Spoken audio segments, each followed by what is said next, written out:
సామలకోట పట్టణంలో 2019 నుండి అనేక అభివృద్ధి కార్యక్రమాలు చేపట్టడంతో పాటు ప్రతి వార్డులోనూ 25 లక్షల రూపాయల నిధులతో అభివృద్ధి పనులు చేపట్టినట్లు municipal vice chairman Oba John Moses, senior councillor Avalasa Lakshminarayana తెలిపారు. డెవలప్మెంట్ మేము అడ్డుకుంటున్నాం అంటున్నారు. మేము అడ్డుకుంటే ఇంత అభివృద్ధి ఎలా జరిగింది సామలకోట పట్టణానికి? ప్రతి వార్డుకి కూడా ఈ రోజు 15 నుంచి 20 లక్షల రూపాయలు నిధులు మేము ఖర్చు పెట్టి మేము డెవలప్ చేయడం జరిగింది. మినిమం 15 లక్షల నుంచి 20 లక్షలు ప్రతి వార్డుకి కూడా. మా కౌన్సిల్లో ఓన్లీ మా కౌన్సిల్ సంబంధించి నేను మాట్లాడుతున్నాను. మీరేం చెప్తున్నారు? రాజప్ప గారు హోమ్ మినిస్టర్గా డిప్యూటీ సీఎంగా ఉన్న టైంలోని పెద్దాపుని సామలకోట రోడ్డు వేస్తామంటున్నారు. చాలా ఇబ్బందులు పడిపోయేవారు జనాలు ఇరుగ్గా ఉండేదండి. ఎక్కడ ఇరుకండి? ఇది ఆంజనేయ స్వామి బొమ్మ దగ్గర నుంచి మెహర్ కాంప్లెక్స్ మటర్ సెంటర్ వరకు ఇరుక, విశాలమైన రోడ్డు అది. అసలు ఎక్కడ ఉంది ఇరుకంతానా? విఘ్నేశ్వర థియేటర్ మొదలుకొని స్టేషన్ సెంటర్ వరకు ఇరుగ్గా ఉంటుంది. మరి అదెందుకు మీరు చేయలేదు?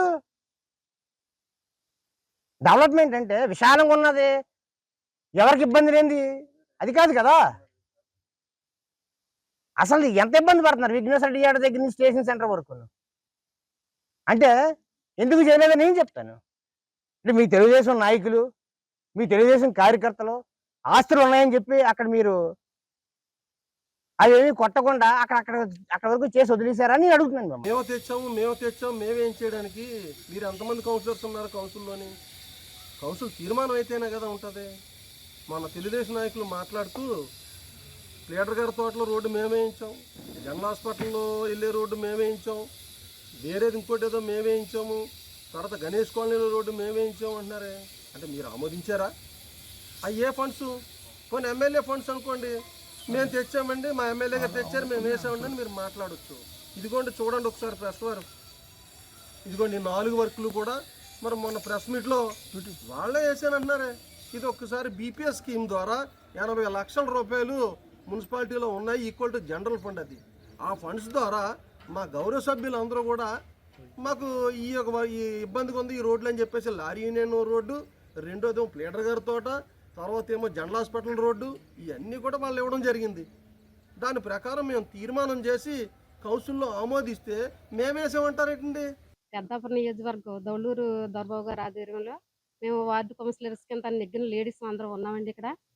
మరి రాజప్ప గారు ఎమ్మెల్యే కింద చేస్తూ 3వ సారి ఎమ్మెల్యే కింద చేస్తూ కూడా మా లేడీస్ కౌన్సిలర్స్ని ముండలని తిడుతున్నారండి. అది ఎంతవరకు కరెక్ట్ అని మేము అడుగుతున్నామండి. మరి లేడీస్ అంటే ఆయన కనిపిస్తున్నామండి మేము ఏమన్నాను? ఆయన బాధ్యత గల పదవిలో ఉండి కూడా ఆయన మమ్మల్ని లేడీస్ని మరి ఎదమండలని విమర్శిస్తున్నారంటే ఆయనకి ఆడబిడ్డలు లేరండి వాళ్ళ ఇంట్లోనూ.